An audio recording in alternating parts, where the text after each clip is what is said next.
All right, everybody. Welcome to the 22nd episode of our live stream already. I think we're Yeah. doing really good. I have Shelby with me as always. Thank goodness.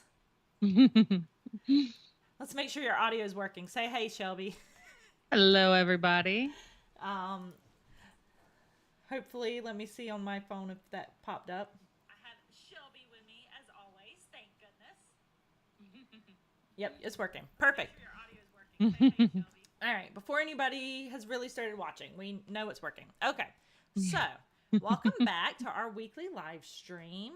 We had a couple of weeks there where we weren't doing it as weekly, but we seem to be in a good rhythm now, so that feels really good.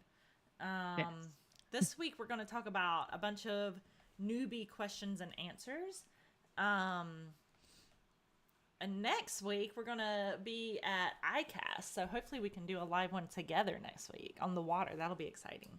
Yeah. I'm Brandy. This is Shelby, and we're diving into the most common and totally valid questions new Aquarius asked. Whether you just set up your first tank or you're planning one, this is the episode for you. We're going to cover everything from cloudy water to ick, plants, filters, and more. We'll see if we get through it all. I also have some real questions. So this past week, I was at my family's house down in Bainbridge, and my sister and brother-in-law keep using them as my guinea pigs. They recently got into the aquarium hobby, and they have tons of questions, and they're great questions, and they're questions I remember having, and I just forgot about it. Like, it's funny how we forget where we started. I actually sent you a picture, didn't I, Shelby? Yes. So there was like these little white things on the glass, and I thought they were copepods at first because that's what we have on the reef tanks. And my sister and brother-in-law didn't even, they couldn't tell what I was talking about. They're like, what do you mean white things? So I had to take a picture and like zoom it in real close. I was like, oh, it might be a flatworm. And like once I zoomed it in real close, it was like this whole nother world opened up to them, and they were like, oh my God, they're everywhere. And me being saltwater, I thought it was a flatworm. I didn't know. So I had to send Shelby a picture actually. And what were they? Detritus worms. Detritus worms. I'm sorry. Detritus worms.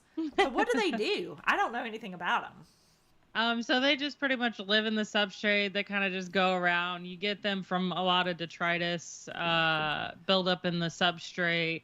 It happens. It can come on plants. A lot of things. I know they kept asking me, where did they come from? Where did they come from? They Yeah. haven't added anything to the tank in months. And hey Millie. Yeah. And I They'll told usually them, come on plants and then they'll go into the substrate. So most people don't see them or even food sometimes. so they can even come on food. So Hmm. I think he had just done a water change. So maybe he like stirred them up or something. Hmm. Uh, is it an indication that you're feeding too much, or does it indicate anything? It can. It can mean that you're feeding too much. It could just be a pest that's in the tank. Sometimes that's happened. Those ones are not ones to really worry about. The ones to worry about actually look very similar, but instead of the round shape to them, they have an arrow shape to them. And those are called planaria. Yeah, Planaria flatworms. can kill things. Yeah, they're not great. They kill shrimp, they kill fish, they snails, like they're just not good. I'm actually making myself a note right now for us to do a live stream on pests one of these days because I think that would Yeah. be super beneficial. Um, we can do a freshwater one and a saltwater one. Uh, yeah, so They'll probably overlap. some things do probably overlap, and there's probably a lot that doesn't overlap. That is um, true. You have a lot of pests that I have personally had in my saltwater, and that's why I have not done successful in saltwater, is because I had a bunch of different pests come on corals and things like that, and then wiped out my entire tank, and I didn't realize it was happening because I didn't know it was a pest. yeah, I mean that's and a lot of times like some of the pests like acro eating uh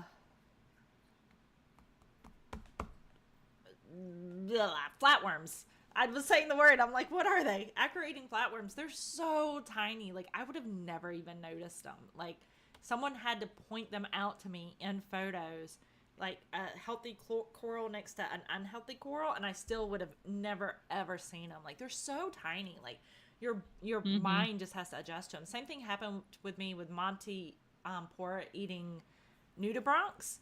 Like they were all over my tank, and I didn't know. And it was like all of a sudden, it was like you have binoculars come on or something. It's like you notice one, and all of a sudden you see them all, and you're like, oh my god, like they're everywhere. But like your brain's just not clicked in to see it, and then it's one of those things like you can't learn to see it until you've experienced it. Yeah.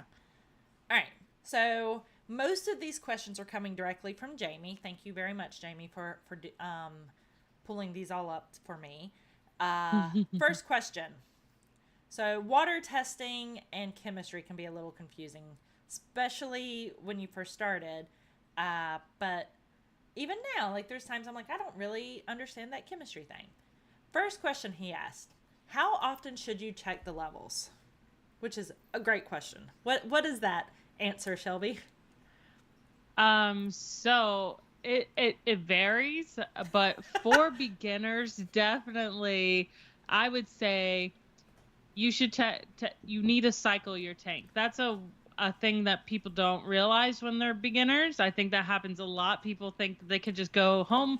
Oh, it's just water. Like, yeah, there's nothing to it, right? It's just water, and that's what the fish live in. They don't realize the ammonia, the the cycle, and that the fact that you need to have bacteria in your tank. When people hear bacteria, they think of nasty. They think of germs. Yeah, germs, bacteria, sick.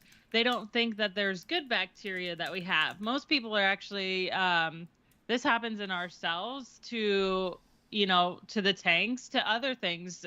All environment have bacteria, and there's good bacteria and bad bacteria. That's probably a good live stream too. Good versus bad bacteria. I'm writing my notes. Yeah. But that happens a lot with beginners. They don't realize they need to cycle the tank. But once you cycle the tank, you test it and make sure it's ready. If not, sometimes your ammonia is still high, which you do a water change usually at the 30 days. And, it could be like a 20. I do 50% just to make sure that they're nice and clean. And then it, still cycles for a couple days. But usually every 2 to 3 days when you kind of introduce new fish.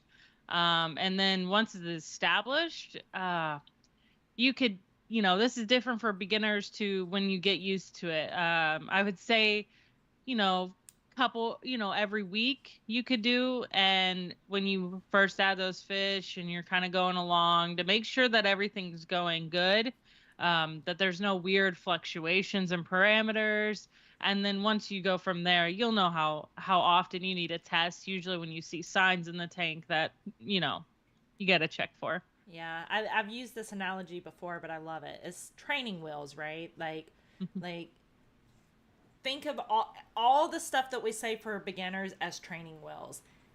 Once you're more established and you have experience, you don't need to stick to those training wheels and those parameters and those testing weekly requirements necessarily. Like you'll get to a point where you can look at the tank and know what's going on without necessarily having to test, but that's going to take experience. It's going to take time, like not a few weeks or a few months, like a few years.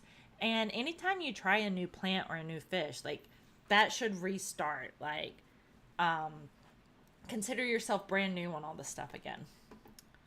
Yeah. Next question he asked, how many plants are enough to support the cycle? I thought that this was a really interesting question because it has a couple of topics in there, right? Mm-hmm. How would you answer that off the top of your head? See, that one's difficult because I'm still new to this. To me, like I know, like these newbie questions, like they're one of those things where it's like I was going through the questions that he had. I was like, there's not really a cut and dry answer to that. And like we want cut and dry answers. But like, and this is why I know that it's confusing for new people because we're like, but what's the answer? And it's like, well, there's lots of answers. Yeah. To me, I have had tanks where, like my shrimp tanks, they don't have much bio load. They don't need money plants. So, like one style plant, I put in that tank and it grows pretty decent. It does really well, and I don't have issues. But like a fish tank, I would say you would need more, and more is better, but you don't want to overcrowd it. So it's like, you want a lot of plants, but you don't want a lot of plants because you need to know how these plants grow. They have their specific size. You don't want to overcrowd because then it can become an issue. The one plant can suffocate the other. Then you have dying plants, then you have issues. So it's one of those things you kind of have to sit down and have like a whole conversation about it. But I can tell you like a few easy plants to put in your 10-gallon tank. Which was last week's episode. Yeah, like your 20-gallon tank, like put a few, maybe 50% of the tank at least done out so it can grow out. You don't want it overly planted. And I think so when they were telling me that they had a plant that had died, and I asked them what kind of plant it was, they had no idea. So, like, that's really important too, is like, make sure you know what you have. And I asked them, because of last week's episode, I knew to ask them. I said, did you bury it in the soil? Did it have rhizomes? They had no idea what I was talking about. So a lot of it comes down, like, again, like experience. You have to know what you're putting in your tank to know how to take care of it, because some plants are going to want to be planted. Some are going to want to be on top of the soil. I asked them if it had been grown submerged or immersed. They didn't know. So, it's like one of those things, like maybe the leaves are falling off because it was grown immersed instead of submerged, and just cut off the leaves and it's going to be fine. Maybe it wasn't actually dead. Maybe it was just getting changing its morphology, its biology, so that it can grow underwater instead of above the water. So yep. Or your water parameters itself. Like there's some that you won't be able to grow in your water parameters, and there's some that will thrive. We have well water here to our tap water, and well water, there's a lot of plants that can't grow in it because it's almost like liquid rock, but there's a bunch that you can do, and they look absolutely stunning. Like my dad had a tank, and I gave him, different like a tiger lotus that looked phenomenal. It would be pinks and purples, where it's like kind of green in my water with like a little purple detail. So it really differs. So you need to know what you have, so then you can go with the plants that will be able to grow in your water parameters. You can't, it's like a cichlid tank. Only certain things can grow in a cichlid tank because the pH is so high. And then there's some that most can grow in really low acidic water, which is crazy. I'm going to read the exact quote that he said to me. Legit, people put the wrong fish together all the time. I didn't realize this until I started having conversations with them. Every one of them took advice from the part-time employee at a pet store. And, like, he's right about the fish, but the same thing's true of the plants and the water and the substrates and the rocks and the chemicals. And, like, that's true of everything you put in your fish tank. Like, you can legitimately put plants in your tank that are not going to grow in your water because of what you just described. And unless you know what you have in your water and the types of fish, plants, inverts you have, like, you're kind of going with the hold your seat and hope it works, right? Like, and unfortunately, most of the people at these pet stores, they don't get paid very well. So most of them are not educated enough or have the experience.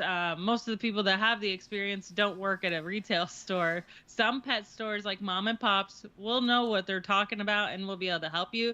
But that's what makes these forums really great. All the Facebook pages. The training it takes, Camille can attest to this, the training that it takes to be able to answer these very nuanced biology questions that differ greatly. Like, there's 1,000 different setups that I can think of. Like, it takes years to develop that knowledge. So someone working at a pet store, like, they might have a little bit of knowledge, but they probably don't have all of it. Nor would I expect them to have all of it. Like I don't have all the knowledge, and I've been doing this since I was 4. And I'm sure Shelby, like, I've even seen, like, when we've talked about things, like, you breed shrimp for a living.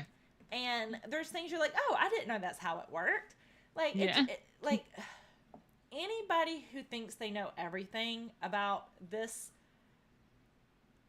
is sadly mistaken, right? Like for me, the Yes. more you think you know, the less you probably do. Mm-hmm. Um, your husband said, "I'm so done with pet store employees after I helped this old lady that was having a heat stroke. The kid in the store was Mm. like, yeah, she was out there for 35 minutes and thought she had dementia."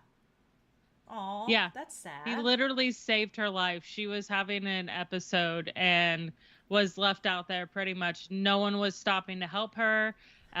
She was bleeding all over the place. She was out.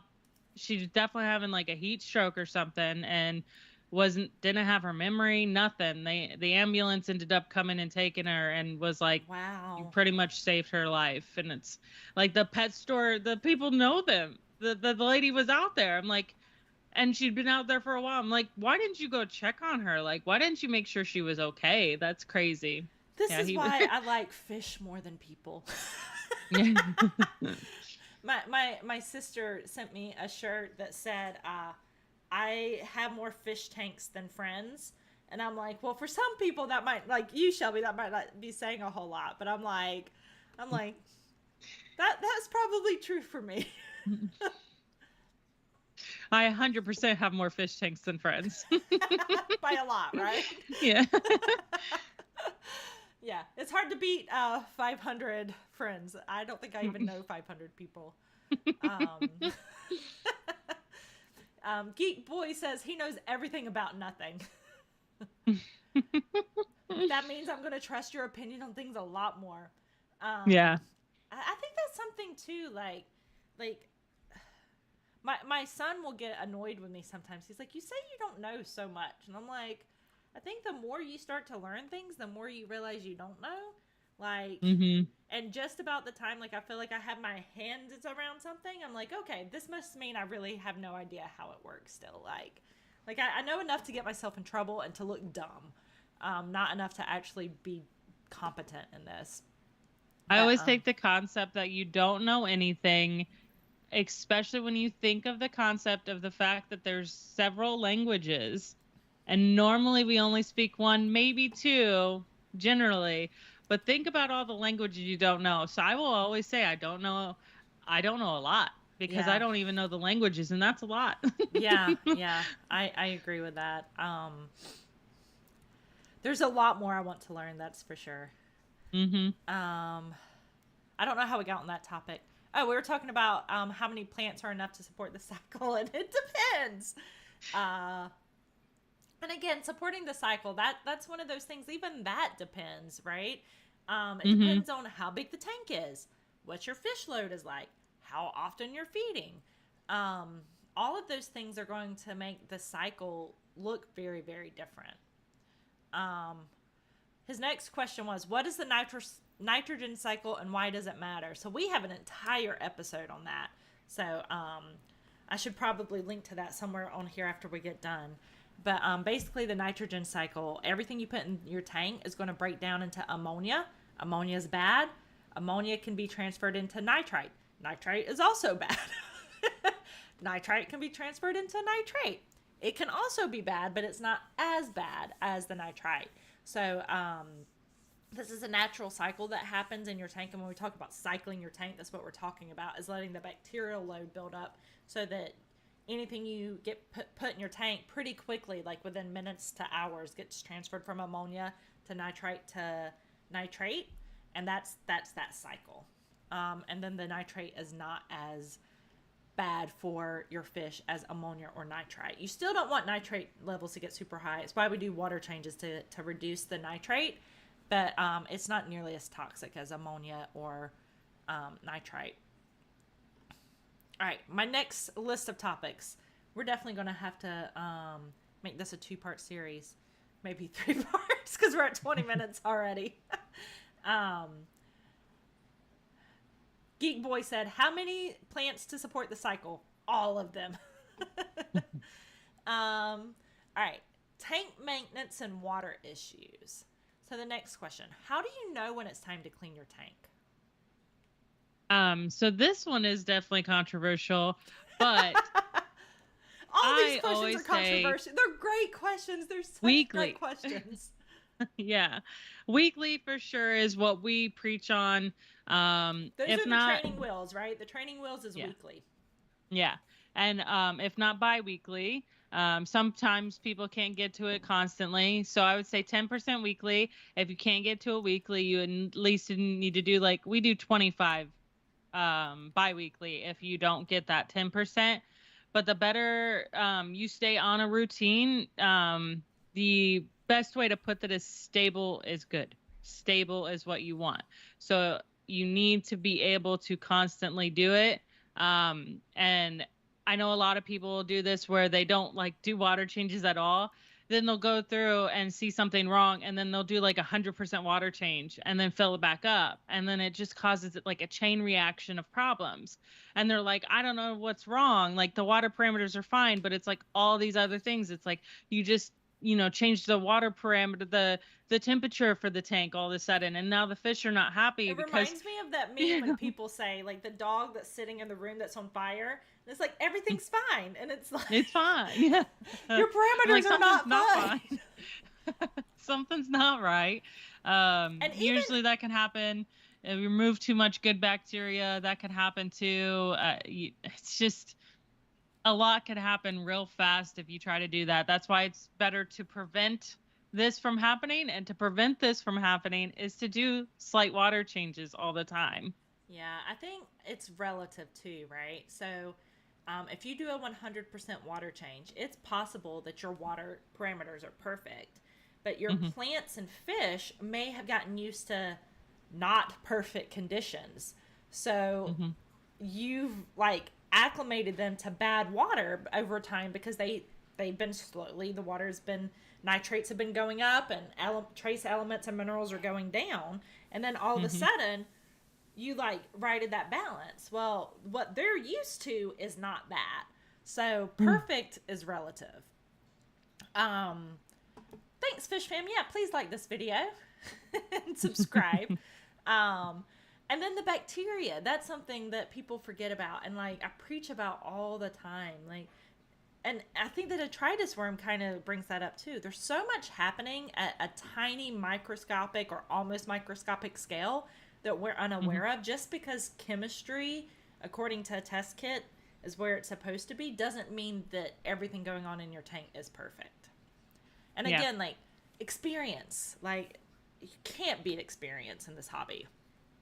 Yeah. There was a good beginner thing that happened one time was someone had thought we had shipped them a pest, and it was their tank was cycling. They had just gotten new shrimp from us, and they put them in the tank, and then they see all these little things floating around, and they're seed shrimp. And it's a good sign usually in an aquarium, and it happens in almost all aquariums. And the person was so worried that their tank was bad, that there's now this crazy thing that's going to cause this issue. And I was like, no, that's a good sign that your tank, or it could be a bad sign you started to overfeed already if you have like a mass produce of them.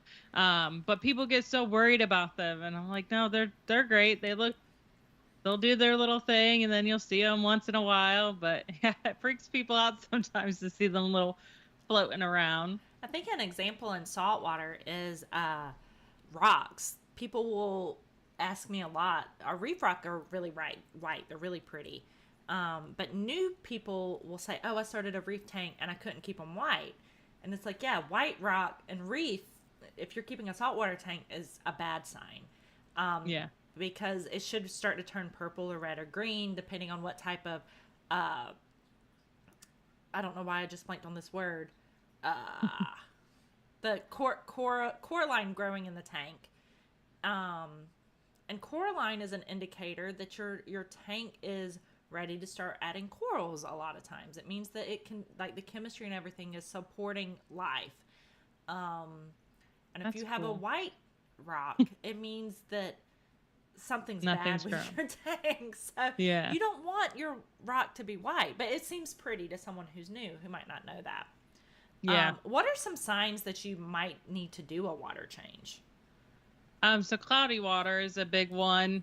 Of course, some algae growth. If you have too much algae in your tank, sometimes that could mean that you need more plants and you need to put them in because there's, it takes up some of that nutrients, that there might be an overload of nutrients. That also could be you're leaving your lights on too long too. That's a big one.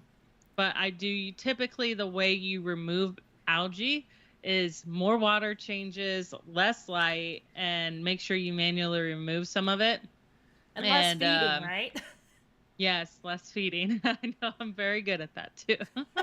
And it is weird. I don't get it very much with my aquariums because I have lids, but smells also could be a thing. It could smell a little funky and you're like, what is that? And it could be a buildup of bacteria that caused that smell.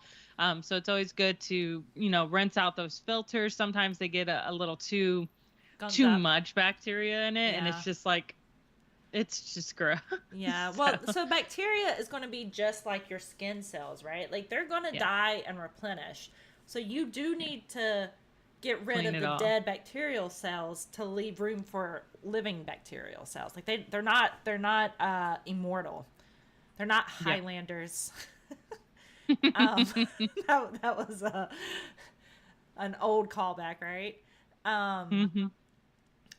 Yeah, I think I do have some friends who told me they've started fish tanks and they just couldn't stand the smell. And I've always been confused by that. I'm like, what smell? And it's like, as I've gotten more into this industry side of things and have to answer customer service questions, I'm starting to realize, like, it's just not set up properly tanks, or not well-maintained tanks. Like not patting myself on the back because I am the laziest aquarist ever, but I've not dealt with a whole lot of smells in fish tanks. So I don't know I guess too many fish and too small of a tank might be a good way to get some bad smells, but big fish in small tanks. Plecotomus are like so sold everywhere, and plecos, they're like right? Yeah, the common pleco that's at a store should not be there. I usually get like our special plecos that really should be for aquariums and hobbyists. Like some of the zebra plecos, they stay small. Where the common pleco grows so big. We had a tire store here, long, right? Yes, and they eat them overseas. We had a tire store here that had a huge aquarium in it, and it was foul. It was disgusting, almost so black you couldn't see. And at first, it was like 20 of them, and they had them all at the bottom. And the worst thing about them is that, so they're bottom feeders. So what it is they eat and then it comes right back out. They poop so much. Yeah, they poop so much, and to the point where I thought there was soil in the tank, but it was pleco poop. So that tank just smelled so bad. And that's what happens with a lot of people. They get that pleco and they're like, and it's causing so much waste in their tank, and they don't realize how, it really doesn't help you. It's not cleaning the algae enough for you to have a pleco. It's pooping it back out. Like you wouldn't get a cow necessarily to cut your grass if you didn't want cow poop all over the yard, right? Like exactly. Cows poop a lot. Plecos poop a lot because they're eating they're herbivorous fish. They're going to have a lot of waste. Yeah. All right. How do you clean a fish tank? Sorry, what'd you say? How do you clean a fish tank? So this is gonna be different for everybody. You got to find out what works for you. Don't you love all these questions he asked? Like all of them. It's like, well. Yeah, it is different because some people have restraints on not being able to lift certain things, not being able to drain in certain locations. Like I have like 100-foot hose that goes through our house to drain into our pool because we have koi fish in our pool. And so it just gives them, it's not necessarily dirty water for koi, it's so different. Koi you or could dirty drain fish? Out to your garden. I don't ever recommend draining a tank into your drains. I know a lot of people suggest this and some people do it. it's absolutely a terrible idea, because sometimes you can suck up substrate, sands. You got to think of, like, in the long run, that could cause issues in your pipes. Oh, my The my bacteria husband can gives me the grow. side eye every single time he sees like sand in the sink, because he's like, I'm just imagining that pea trap getting full of sand. He's like, I'm gonna have to empty that before long, and I'm like, probably. Yeah.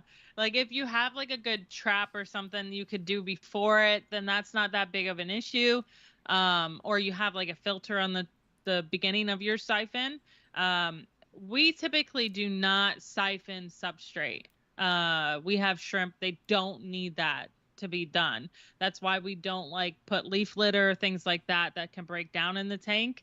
Um, but bigger fish tanks, you definitely need to gravel vacuum, because it's too much buildup that you're going to have issues. You can put some snails in the tank, like Malaysian trumpet snails, go through and filter through and eat all that stuff. But you still, especially the bigger ones like Oscars, it really depends on what kind of fish. Angelfish are kind of messy. Discus can get messy. All of those definitely need to have a gravel vac. And I would say try to find a way for that to be either to a bucket. You can get wheels for trash cans and then wheel them and then dump it outside. There's different ways you could do things. You just have to find what works for you, because everyone's house is different. People's, ability to lift things, move things. I know that there's people that don't do water changes in the hobby because they can't physically do it because they are disabled. So they're hopefully that they can have someone come help them clean out or do things like that. There's different ways you could have water changes done. There are companies that come out and clean tanks too. So it's something you can do, or get someone in the neighborhood, like a kid that wants to get, $10 this week to do a water change for your tank. It's definitely good for you and the fish. I watched my brother-in-law do water changes. I thought he was very impressive, because I don't do this. He had a 5-gallon bucket, and he filled it with water and put dechlorinator in it and let that like mix and do its thing, and then put the water in. I just put the water directly in, which is like the worst thing. Like, I tell people all the time, don't put the chlorinated water in there. It's going to like kill your bacteria. So that was something I was very impressed that he was doing. Mm-hmm. Let's cover the last 2 questions, and we'll call it on this one, because we're out of time. So what's the different clouds that form? Yeah, so you'll have like the white is, I have this happen a lot. This is a bacteria bloom. It does happen in new tanks. We do have it in like my bedroom. I think we were discussing this. I believe it was when we were talking about cycling tanks. We discussed the white bloom, and you helped me realize that could be like the bacteria in the water trying to find somewhere to go. I have nothing in that tank. There's just shrimp and a sponge filter and gravel. So it's kind of just going out. I think a good way to balance this out is to do water change, put something in the tank for that bacteria to then cling onto. I have noticed that has been working for some of the white bacteria blooms. Oh, good. We often see this also in like new tanks. While it's cycling. Yes. Mm-hmm. Another one could be green algae blooms. I have that happen sometimes. It's definitely from too much lights, and sometimes it's too much nutrients built up as well. What's battling the same thing. Too much food or not enough water changes. Yeah. Or too many fish. Yeah, that can happen. I mean, I've had tanks where I didn't necessarily overfeed, but there was just a bunch of light and some nutrients in the tank, and it does cause some green algae, and it's not too bad because there's green water. It's just excess of light, so you just try to... I put towels over my tank sometimes.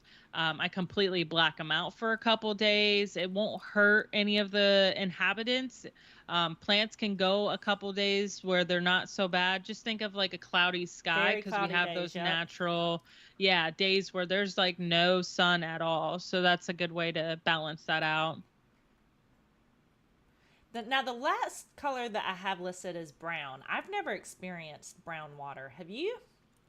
Not the water per se. I would say that I've gotten a bunch of brown algae around, brown on the sides of the tanks. That can I know what happen. you're talking about. Um, Yeah. yeah. So So that definitely a diatom bloom. yeah. So those come and go. Sometimes a lot of people are confused because it's like there's a lot of algae, like the green on the sides of the tank. I love that. That's great for my shrimp. They pick at it. There's biofilm on it. But sometimes that dies and it turns brown, and people think that there's something else wrong, but it's just dying. It's dying off. It has nothing that's feeding it anymore. Usually scrape that off, do a water change. It'll go away real easy. Brown's not too bad. The only time you'll see like actually brown water is if you stir up the substrate. Then you got a lot more problems to worry about, because if it's that brown and you stirred up the substrate, You be just have ready an for ammonia bacterial bomb, right? infections. Yeah, you just set off some problems, and it happens. That's why we don't usually say to put stem plants in shrimp tanks, because when you pull it out, you disturb the substrate so much that you just like get a poof cloud of bacteria, and then you'll have some die-offs from it, and it will be slow. So So one thing I usually if do want to point off with the Mhm, bacteria is the bacteria goes through cellular respiration, which means it breathes. So mhm. one thing to keep in mind if you are having a bacterial bloom is that the oxygen levels in the tank can like hit zero. So it's important to really aerate your water for your Yeah. fish or your shrimp if you are having a bacterial bloom. So that way they're getting some type of oxygen and they're not getting suffocated basically from the bacteria.